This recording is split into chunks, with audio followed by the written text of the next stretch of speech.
You know that moment when someone says, "I'm fine," and every part of you immediately knows they are not fine? Not because they yelled, not because anything obvious happened. Their smile lasted half a second too long. Their voice landed a little flat. Their keys hit the table harder than usual.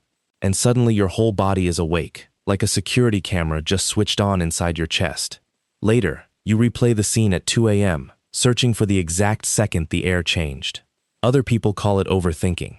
But what if your mind isn't being dramatic? What if it learned, very early, that the smallest change in a room could mean everything was about to change? This is for the people who feel too much, notice too much, and then blame themselves for noticing. The ones who can walk into a normal dinner and somehow sense the argument that happened before they arrived. The ones who read a text message like it has weather patterns hidden inside it. The ones who look calm on the outside while their nervous system is doing a full background check on everyone in the room. People may have called you sensitive, maybe too sensitive, maybe intense, guarded, hard to relax, hard to help. But those words miss the point. For many people, this kind of awareness didn't appear out of nowhere. It can grow in environments where being tuned in felt necessary, where a younger version of you learned that peace was fragile, moods mattered, and noticing early was safer than being surprised late. That doesn't mean every perceptive person has the same story, and it doesn't mean this video is here to diagnose you. It's not. This is a pattern to understand, not a label to trap yourself inside. Because once you understand why the system was built, you can stop hating yourself for having it. You can keep the depth, the empathy, the emotional intelligence, the strange ability to notice what others miss. And slowly, you can teach your body that safety no longer has to be earned by scanning every room. Start with the thing you do before you've even decided to do it. You enter a room, and within seconds, your attention spreads everywhere. Who's tense? Who's forcing a smile? Who went quiet when you walked in? Who is pretending not to be angry, but their jaw is doing that small locked thing? You're not sitting there thinking, "I will now analyze this social environment." It just happens. Your body collects the information before your mind has a sentence for it. For many people who grew up around unpredictability, this kind of scanning can make a painful kind of sense. If the emotional weather changed quickly in your home, you may have learned to forecast it. Calm didn't always feel like calm. Sometimes calm felt like the part right before the door slammed, or the voice changed, or someone withdrew love without explaining why. So your attention became an early warning system. It watched for tiny signs because tiny signs used to matter. In adulthood, that same system can turn on in places that are not actually dangerous. A cafe, a work meeting, a friend's birthday, a quiet car ride. Someone sighs, and your mind starts building a case file. The gift is that you notice. The cost is that you rarely get to simply arrive. That's the first pattern. You don't just enter rooms. You read them. And before you ever learn to read a whole room, you probably learned one face better than anyone should have to. Before you became good at reading everyone, there may have been one person you studied like your safety depended on it. Maybe you knew what the car sounded like in the driveway and could already tell what kind of evening was coming. Maybe you could recognize the difference between tired silence and dangerous silence. Maybe you checked someone's eyes before you asked for anything, because the answer depended less on the question and more on their mood.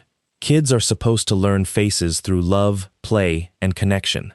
But some kids also learn faces through calculation. Is this a good time? Are they irritated? Should I disappear? Should I be funny? Should I be helpful? Should I be perfect? Over thousands of tiny moments, you can become fluent in someone else's expression. And then, years later, people wonder why you notice everything, why you hear the slight change in your partner's voice, why you ask, "Are you sure you're okay?" before they know they're not okay. Why you can spot discomfort across a table like it's written in bold letters. This doesn't make you broken. It means your perception was practiced. But it also means your body may still treat a facial expression like a forecast. One raised eyebrow can feel like a storm warning. One short reply can send you into review mode. The child who learned that face by heart was doing their best with the information they had. The adult you are now gets to ask a new question. Am I seeing what is happening, or am I seeing what used to happen? Once you could predict the mood, the next step was trying to manage it. This is where many deeply aware people became responsible way too early. Not officially, not with a job title, but emotionally. You learned when to be quiet, when to make a joke, when to clean up fast, when to change the subject, when to agree, even if you didn't agree, when to become smaller, brighter, easier, less needy. You became a tiny crisis manager in a house where nobody handed you a clipboard, but somehow you were still on shift. And now, as an adult, that manager shows up everywhere. A meeting goes silent and you feel pressure to fill it. A friend seems disappointed and you start offering solutions they never asked for. A group chat gets weirdly quiet and you wonder what you did. Someone cancels plans, and instead of simply feeling sad, you start checking whether you were too much, too distant, too honest, too late, too anything. You may apologize before anyone has accused you. You may explain your decision 3 different ways because some old part of you believes that if you explain it perfectly, nobody can be upset. This can make you incredibly thoughtful. It can also make you exhausted, because managing a room is very different from belonging in one. And that's the hidden pain of this pattern. You can be loved by people and still feel like you're on duty around them. Here's one that confuses people who didn't grow up bracing. Nothing is wrong, and somehow your body doesn't believe it. The bills are paid. The apartment is quiet. The person you love is being kind. You have a free evening, a soft blanket, a show you wanted to watch. And still, somewhere inside, you're waiting for the other shoe to drop. You check your phone even though you don't want to. You replay the last conversation even though it ended fine. You scan your calendar for something you forgot. You think, why can't I just enjoy this? But your brain may not be trying to ruin the moment. It may be trying to prevent surprise. If earlier life taught you that difficult moments could arrive without warning, then peace might not have registered as safety. It may have registered as a pause, a setup, a trapdoor. So adulthood gives you ordinary calm, and your system keeps asking, what are we missing? This is why rest can feel harder than work. Work gives the vigilance somewhere to go. Rest leaves you alone with the alarm. You can be productive for 10 hours and then feel strangely anxious the second everything gets quiet. That doesn't mean you're incapable of peace. It means peace is a language your body may still be learning, and the learning starts in very small moments, noticing the urge to brace, feeling your feet on the floor, and asking, is there danger here, or is this memory wearing a new outfit? Now look at how you handle needing help. You carry the heavy thing by yourself. You say, I'm good, before anyone has fully offered. You solve the problem at midnight, silently, because asking someone to show up feels more stressful than doing it alone. When someone gives you real care, not polite care, actual care, your first instinct may be to minimize it. It's fine. You don't have to. No worries. Seriously, I'm okay. And maybe you are okay. You're capable. You've proved that 1,000 times. But sometimes the question isn't whether you can carry it. The question is, why being helped feels like losing control. Fierce independence often gets praised because it looks clean from the outside. Reliable, low maintenance, strong. But for many people, self-reliance was not born from confidence. It was born from disappointment. At some point, relying on others may have felt unsafe, unpredictable, or expensive. Maybe help came with criticism. Maybe care disappeared when you needed it most. Maybe needing something made people irritated. So you adapted. You became the person who doesn't need much, the one who handles it, the one who keeps moving. That strength is real. It deserves respect. But it also deserves honesty. A survival strategy can become a cage if you're never allowed to set it down. Sometimes healing doesn't look like a dramatic breakthrough. Sometimes it looks like letting someone carry one bag, answer one text, make one call, sit beside you without you performing okayness. This is the part people don't always see. You may be incredibly good at caring for others, and strangely uncomfortable when care turns toward you. If a friend is spiraling, you know exactly how to sit with them. You remember the detail they mentioned 3 weeks ago. You send the message at the right time. You notice when their laugh sounds off. But when someone notices you, your whole system can get awkward. A compliment makes you deflect. A kind offer makes you negotiate. A soft question like, "Are you okay?" can make you want to disappear, even if part of you desperately wants to answer honestly. That's because giving care keeps you in the familiar role, useful, aware, in control, reading the room. Receiving care asks you to do something much more vulnerable. It asks you to be seen without managing the person who sees you. It asks you to believe that your needs won't make you a burden. And if you learned early that needs had consequences, This can feel almost impossible. So you become generous in a one-way direction. You are the safe place for everyone else, but you don't quite trust the safety when it's offered back. The adult life cost is subtle. Relationships can become unbalanced without anyone meaning harm. People may assume you're fine because you're so skilled at seeming fine. Then you feel unseen, but also terrified of being fully seen. The update here is not to stop caring. It's to practice receiving in tiny doses without apologizing for having a human need. You can be friendly and still not let people all the way in. That combination confuses others. They see your warmth, your humor, your empathy, and they assume the door is open. But inside, there's another door. Quieter, heavier. It opens slowly. Not because you enjoy being guarded, and not because you think everyone is bad. It opens slowly, because consistency is the only language that reaches that part of you. You may file away small things. The promise someone almost kept.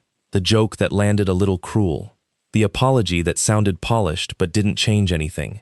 The way they treated a waiter. The way they acted when they didn't get what they wanted. You're not collecting evidence because you're cold. You're trying to understand the pattern before the pattern hurts you. In dating, this can look like holding back even when you like someone. In friendships, it can look like preferring a few deep bonds over a crowd of people who only know your public version. At work, it can look like needing time before you trust a new manager, because you want to see who they become under pressure. This kind of caution can protect you from shallow connections. It can also keep love waiting outside longer than it needs to. The question isn't, should I trust everyone faster? No. The better question is, can I let trustworthy people earn trust without making them pay for what someone else did? This might be the heaviest one. You don't just notice other people's emotions, you absorb them. A friend sounds disappointed, and it follows you home. A partner gets quiet, and your chest tightens for hours. A stranger snaps at you in a store, and even after you understand they were probably just having a bad day, your body keeps replaying it like you failed some invisible test. You can leave a conversation physically, but emotionally, you're still sitting in it. This is where deep awareness becomes draining. Because noticing pain is one thing, carrying it as if it belongs to you is another. Many people who learn to monitor others early can become emotional sponges in adulthood. If someone else was upset, your system learned to treat that as urgent. Fix it, soothe it, prevent it from becoming bigger. Don't let the room turn. But in adult life, that can blur the boundary between compassion and responsibility. You can care about someone's sadness without owning it. You can recognize anger without volunteering to be the container for it. You can be kind without becoming a sponge for every feeling in the room. This is not about becoming cold. Coldness is not the goal. The goal is clean compassion. The kind where your heart stays open, but your nervous system doesn't have to sacrifice itself to prove you care. You can stand with someone in the rain without believing you caused the storm. So what changes this? Not a perfect morning routine. Not suddenly becoming a person who never overthinks. Not shaming yourself into being normal, whatever that means. The shift is smaller and more honest. It starts when you catch the pattern while it's happening. You're about to apologize for taking up space, and you pause. You're reading someone's silence like danger, and you name it. I'm scanning. You're lying awake building 5 versions of tomorrow, and you ask, is this a real signal, or is this an old alarm? That pause matters. It creates a gap between the younger system that protected you and the adult life you're actually living now. And in that gap, you get a choice. Maybe you still send the text, but you don't send 3 follow-ups. Maybe you still notice the mood shift, but you don't automatically make it your job. Maybe you still feel the urge to carry everything alone, but this time, you let someone take one piece of it. That is how the old system updates. Not by erasing your awareness, but by changing who's in charge. You can thank the part of you that learned to scan every room for danger. It worked hard. It may have helped you survive seasons that asked too much of you. But safety no longer has to be earned by perfect prediction, perfect behavior, or perfect emotional control. You are allowed to belong in a room without managing it first. You are allowed to rest without proving you deserve it. You are allowed to be loved without performing low-maintenance strength. And the most hopeful part is this: the traits that once kept you on guard can become the traits that help you live deeply, love carefully, and notice beauty without turning every moment into a threat assessment. So here's the whole thing in one idea. What you've been calling sensitivity, overthinking, independence, walls, intensity, or being too much, may actually be a set of adaptations that once made perfect sense. You learned to read rooms because rooms changed. You learned one face by heart because one face carried the weather.